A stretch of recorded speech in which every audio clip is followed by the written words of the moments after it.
siempre llamo al profesor Elpidio Báez que nos ayude un poco a entender algunas de las cosas que pasan en el país en términos de todo lo que es la política, el Estado, la seguridad y todos esos temas que el profesor no se cansa, no solamente de actuar en el plano político con su accionar del día a día, sino también que es un hombre que no tampoco no para de formarse, de estudiar, de escudriñar sobre los distintos temas que, bueno, para buscar la parte académica, la explicación científica de todos los fenómenos y siempre pues agradezco de corazón que lo llamo para consulta, para que nos ayude a entender todos estos temas y el profesor siempre dice, presente profesor. Bueno, gracias a usted por su invitación. ¿Cómo no? Hablamos fuera de récord, como se dice, o fuera de cámaras, la situación de la Cámara de Cuentas y uno dice, bueno, que le preocupa sobre todo la imagen con que pueda quedar deteriorada esta institución, sobre la responsabilidad que pesa sobre sus hombros y entonces ya que todos los trabajos importantes para escrutar la forma en que se gasta cada peso del Estado quede un poco pues siempre con el signo de interrogación y a mí me gustaría pues conocer su explicación en torno a esto que está sucediendo con esa institución. Mire, hay muchas personas que son escogidas para ocupar esa posición, ese cargo en la Cámara de Cuentas, que es la institución que audita los gastos en que corre el gobierno durante un año. Y luego que la Cámara de Cuentas rinde un informe favorable o desfavorable, entonces el Congreso descarga al gobierno de responsabilidad siempre y cuando se apruebe el informe que da la Cámara de Cuentas. Así es. Fíjense el nivel de responsabilidad. Para los gastos corrientes durante el desempeño del gobierno de un año, la responsabilidad la tiene la Contraloría General de la República. Es decir, la Contraloría envía a auditores para verificar si se está gastando o no bien el dinero. En el manejo del día a día. El día a día. Ahora, luego que el gobierno ha terminado y va a la Asamblea Nacional y entrega, digamos, un informe con la ejecución del gobierno de un año, entonces va a la Cámara de Cuentas. Y la Cámara de Cuentas le envía al Congreso, Cámara de Diputados, Senado, un informe sobre la ejecución del gobierno de ese año y dice si el dinero público se usó bien o mal durante ese año. De modo que las personas responsables de esa tarea tienen que ser personas con un perfil profesional muy elevado. Claro. Y al parecer, nosotros en el Congreso y también el Poder Ejecutivo, parece que le ponemos más atención a la formación profesional, a la formación técnica, pero vamos a tener que en lo adelante pedirle prudencia también política a las personas, porque ellos como técnicos entienden que deben hacer una labor y de hecho la realizan, pero hay decisiones que toman que tienen un impacto político y social, Claro. como el que está teniendo el incremento salarial que están cobrando desde el mes de enero. El Congreso aprobó y publicó una ley de salarios. Esa ley de salarios ha sido implementada por el gobierno completo, el gobierno central y por el Senado. La Cámara de Diputados no ha dispuesto aumento conforme a esa ley para los diputados, pero ya el Senado la aplicó, el gobierno central la aplicó, el Tribunal Constitucional, el Tribunal Superior Electoral, lo que son las altas cortes. Entonces resulta que hace poco la propia Cámara de Cuentas le dijo al Congreso que necesitaba más fondos para hacer un trabajo más eficiente. Meses después, entonces dispone, comenzando el año con el nuevo presupuesto, un aumento que lo que ha hecho es irritar a la población y llenar de preocupación tanto al Poder Ejecutivo Central como al Congreso de la República. Bueno, la verdad es que estas cosas generalmente, insisto, como que empañan, ¿no? Empañan esa labor tan eficiente, porque no solamente escrutar cómo gasta el gobierno central, sino que todos los poderes públicos, ustedes al Congreso también, la Cámara de Cuentas tiene al Poder Judicial, todo el mundo tiene que ser pues fiscalizado. Los ayuntamientos, los ayuntamientos, por ejemplo, que manejan una porción importante del presupuesto de la nación. Exactamente. Entonces, los distritos municipales, sí. Que entre ayuntamientos y distritos municipales son más de 320 instituciones. Claro. Y para eso ellos necesitan técnicos muy capaces para controlar los ayuntamientos, que en este país los ayuntamientos tienen un enorme desorden administrativo. Y entonces yo reconozco que FEDOMU, la Federación Dominicana de Municipios, cuando estuvo dirigida por Juan de los Santos, ahora que está dirigida por Rafael Hidalgo, que es el alcalde de Azua, están haciendo una enorme tarea de capacitación técnica. También la Liga Municipal Dominicana. Pero resulta que faltan técnicos, auditores, para que la Contraloría, la Cámara de Cuentas, pueda tener mejor supervisión de cómo se gasta el dinero público en los gobiernos municipales.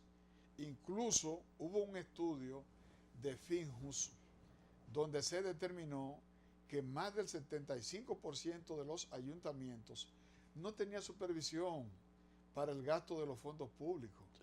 Y Liselot Marte de Barrio, cuando dirigía la Cámara de Cuentas, también se quejaba de que le hacía falta fondos para poder cubrir a más instituciones del Estado y frenar y poner un muro de contención, aumentar la vigilancia y la supervisión para saber cómo se gasta el dinero público en cada territorio, en cada metro, en cada kilómetro, en cada pulgada del territorio nacional. ¿Cómo no?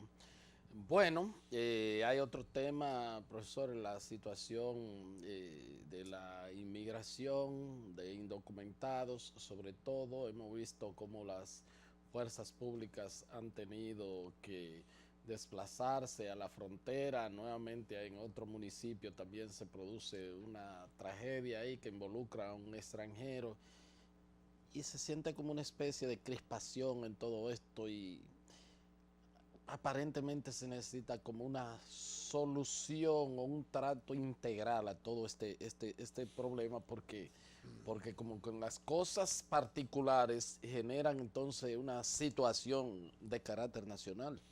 Mire, lo que pasa con el tema migratorio, sobre todo con la migración haitiana, es que el Estado descuidó su política migratoria y la descuidó por mucho tiempo.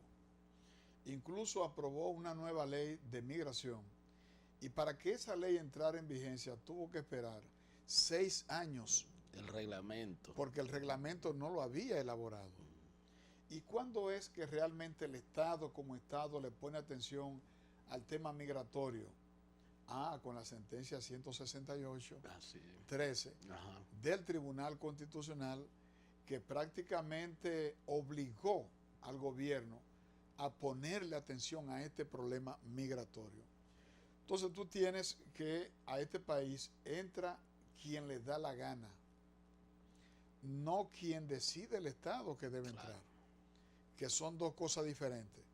Si tú tienes una migración masiva y tienes la complicidad de los productores agropecuarios, la complicidad de los empresarios del área de la construcción, si tiene la complicidad de los militares que son soldados en la frontera, si tiene la complicidad de gente que compra los puestos en la frontera para hacerse de dinero, contrabando de droga, tráfico humano, tráfico de vehículos, vehículos de lujo, eso es así, que se los roban en el día aquí y aparecen en Puerto Príncipe en la noche, tráfico de armas, tráfico de ajo. El ajo es una mercancía que tiene una demanda enorme en el comercio nacional.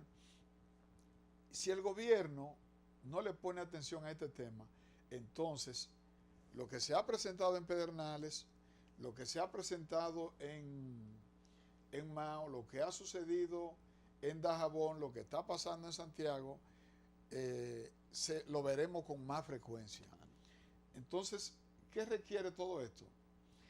Que en lugar de estar haciendo operativos para corregir cuestiones momentáneas del problema migratorio, lo que hay es que aplicar un plan sistemático de control migratorio. Por ejemplo, ¿cuántos extranjeros necesitamos para el corte de la caña? Se contrata, claro, se le da un documento como se hacía en los años 30, se le da un documento, termina la zafra, entonces esa misma cantidad son regresados a su país.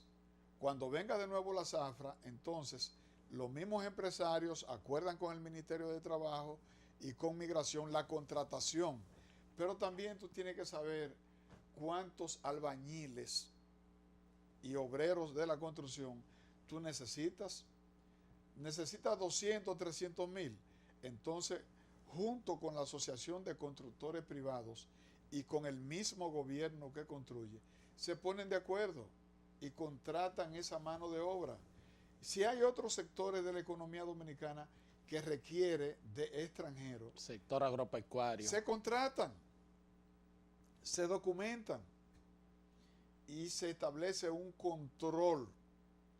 De esa manera, el Estado decide cuántos ingenieros va a contratar, cuántos profesores puede contratar, dependiendo de la demanda de la economía nacional. Entonces el Estado decide a quién contrata y por qué tiempo lo contrata. Pero lo que ha venido sucediendo durante años en democracia es realmente preocupante, y lo que está aconteciendo es que está detonando ese desorden, porque antes la población haitiana que vivía en el país estaba confinada a los bateyes. Eran contratados para cortar cañas, entonces se quedaban en los bateyes. Terminaba la zafra, o seguían en los bateyes, o eran devueltos a Haití. Pero ahora la frontera parece la avenida Duarte con París. Un hervidero humano de gente corriendo para aquí y para allá sin ningún control. Se hace necesario definir, ejecutar y controlar una política migratoria para evitar el éxodo masivo de inmigrantes que termina poniendo en peligro la seguridad nacional. ¿Cómo no? Solicito la anuencia del profesor Elpidio Báez. Él es diputado del Congreso Nacional por el Partido de la Liberación Dominicana. Vamos a un corte. Yo creo que la próxima entrevista que voy a tener con el profesor Elpidio Báez, vamos a hablar sobre todo, casi todo, de municipalidad. Vamos a hablar de ese tema porque el profesor ya tiene su experiencia en eso y he escuchado algunas cuestiones por ahí que me han dicho, entonces voy a reservar una entrevista para ese tema. Pausamos y regresamos con la parte complementaria de la entrevista.